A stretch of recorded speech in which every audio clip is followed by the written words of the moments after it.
You know what's the most beautiful information that I ever received? Apart from like the statement of truth, which is La ilaha illallah, there is this other statement that's also like the truth in the world.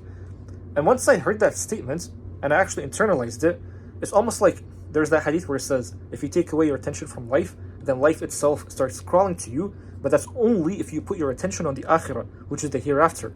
So, bro, why is it that we always read in the Quran that the akhirah, the afterlife exists, and that there is hell and there is heaven, but for some reason we never actually internalize that? You do realize if that whole thing is actually in the Quran, that means that heaven and hell is like a truth. It's a thing that is definitely going to happen. There's no way that's not going to happen. Does that not mean that you should be living every single moment throughout your day knowing that this is actually your destiny? Your destiny is basically the afterlife. It's not this life. So let me tell you, when our Prophet ﷺ, he says that when you take away your attention from the dunya and then you put it on the akhirah, this dunya, this life comes crawling to you. So the money is going to come crawling to you. The wife is going to come crawling to you. The blessings are all going to come to you. Why is that? Let me tell you why that is. Because I feel like if you actually know how that whole thing happens, how like it all works, you'll start being like, how come no one told me this information, bro? But listen, so in Jannah they say, or in heaven, they say that you'll basically get anything that you desire. And think of it basically that there's like a picture, right? One pixel in the whole picture is this life right now. And the entire picture is the afterlife. So pretend in your head there's like a small dot within like a giant circle, a big circle. And this small dot is this dunya, which basically means if you're making goals, right? So if you're putting like a goal and you're like, I want to make $3 million a month. If you're not thinking of $3 million, and then you're like, wait, bro, $3 million is like, it's way too much. Well, in that moment, what you're doing is that you're actually putting all your attention on this life and not the afterlife. Because in the afterlife, 3 million to this life is nothing. Bro, it's nothing. Again, small dot within a giant circle. This giant circle is the afterlife. And this small dot is the 3 million. So this 3 million is nothing, bro. So when you start putting your attention on like, dang, bro, there is a life that's gonna come right after this one, after death. And if I'm doing good, then I'll go to this life. But this life, Allah Himself promised me that in this life, there's way more things that I'm expecting in this life that I'm living in right now. Like everything here is so minute, because when you start thinking from this mentality where everything in here is so minute, it's so small, it's gonna come crawling to you. Because what happens is that basically you take whatever goal you have and you take it off a pedestal. If you're thinking that 3 million a month is a lot, you basically put it at a pedestal. So because you're here and the goal is right there, like it's so far away, it's right there, it's never gonna come to you, because there's it's not the same. It doesn't equal. But once you bring it down, not even just bring it down, once you bring it lower, as if like this thing is way too easy, that's when the goal itself is gonna come calling to you so easy. I mean, bro, like Prophet Muhammad ﷺ, his ahadith, his words, they have so much wisdom, but for some reason we never actually sit down and just contemplate on what is that wisdom behind all these words. And then once you sit down and you think, what does Muhammad ﷺ mean when he says certain things? Bro, it's so beautiful. Like books, so many books, like self-help books that have been written just to help you like achieve your goals and all that stuff, that explain to you, it's like, sit down, write down your goals every single day. I mean, that's good, obviously. And then it's like, visualize it, blah, blah, blah. All these things are good.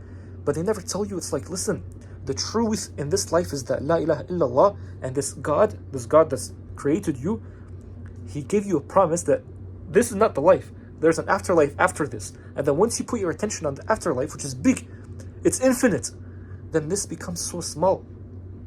And so, when every moment you're basically living like your goal is way too big, bigger than even a billionaire, everything that you're seeing right here becomes easy. And by the way, this is especially true if you have a lot of problems in your life, because listen, if you're having a lot of problems in your life, what most people do is that they take the problem and they put all their attention on that one problem. What happens is that when you put your attention on one thing, then that thing is going to increase in size. That thing is going to basically almost like, in your mind, is going to become like it's so hard to overcome, to the point that you'll never be able to overcome it. But then, once you take your attention off the problem and bring it back to the afterlife, to the akhirah, the problem becomes so small. it becomes so small. I mean, you know what's so funny too? I truly believe that before they used to say don't associate partners with Allah, and then people, like, you guys think that that whole saying don't associate partners with Allah is basically Allah telling you don't be thinking that I have a partner. Habibi, wherever you put your attention is wherever you're basically believing, whatever you're basically worshipping to. So if you're putting all your attention on a single problem, you're worshipping that problem. You're making it bigger. You're basically saying problem akbar. Like Allahu Akbar, you're saying problem. Like, bro, what are you saying? But then when you put your attention on Allah Himself and the promises that Allah gave you, and then you're saying Allahu Akbar, everything that you're seeking, all the problems that you're facing, they become minute. They become so small, because at this point you stopped worshipping the problem and now you're worshipping Allah. That's why Allah says the greatest sin you can ever do in your whole life is shirk itself. But we think that, oh, shirk is so far. I never do shirk. You're like, I never do shirk because I'm basically putting my head down to Allah. I'm doing sujood to Allah.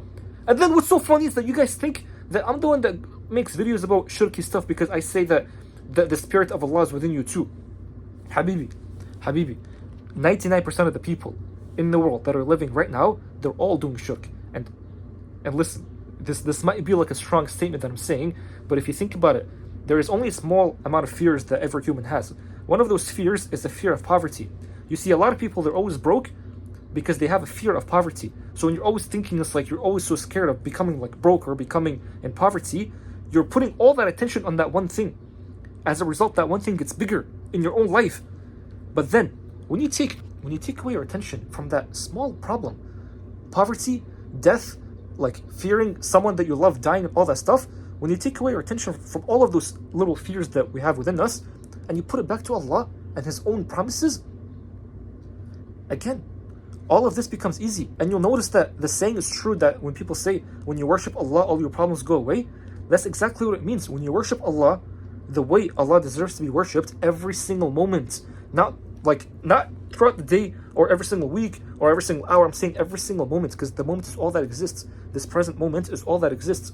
So if every moment you're always reminded that Allah is always watching me right now, and that my attention should only be to Allah, and that's it, and everything else that's around me, it's irrelevant, because the present moment is all there is, and this is where I can basically find Allah, and that in the present moment everything is perfect, then every problem that you see, it just goes away, and every goal that you want, it just comes to you. This life is going to come crawling to you. That's what it means, because at this point you're living it like you have something gigantic in your heart, something so massive in your heart. And this dunya, this life that you're living right now, who created this life? This life, who is it worshipping? What's everything? Like, for example, this thing right here, the atoms within this, who are they vibrating for? Allah says that every single atom in the world has its own vibration, has its own like tasbih. Every creature has its own tasbih. And this is a creature. This is an atom. Allah created this. Don't tell me this is man-made. If you go down to the atom, to the energetic level, it's all made by the one thing, by Allah, by the Creator. So everything is a creation of Allah, and everything is doing its own tasbih to Allah, is vibrating in its own way to Allah. So everything is just going back to Allah. So then once you also go back to Allah and you have Allah in your heart, this light in your heart, those same exact things that are also worshipping Allah, they're gonna come crawling to you, bro.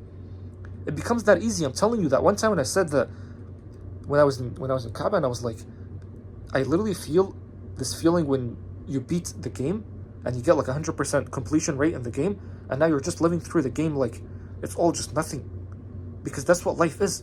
There's so many examples in the Quran that basically tell you it's like this life is truly nothing. It's truly nothing. There was actually an example where it says, imagine like the rain coming down, and this rain is making flowers come out, yellow flowers and stuff, and this yellow flower starts crumbling. That's what life is. That's literally what life is. It's just dust, bro, dust. So stop making something that's not even important becoming so big. And I'm saying every single thing, by the way, every single thing. Once you do that, it all becomes easy. Because why is it going to become easy? Because you're back to the one. You're back to the one that's controlling everything.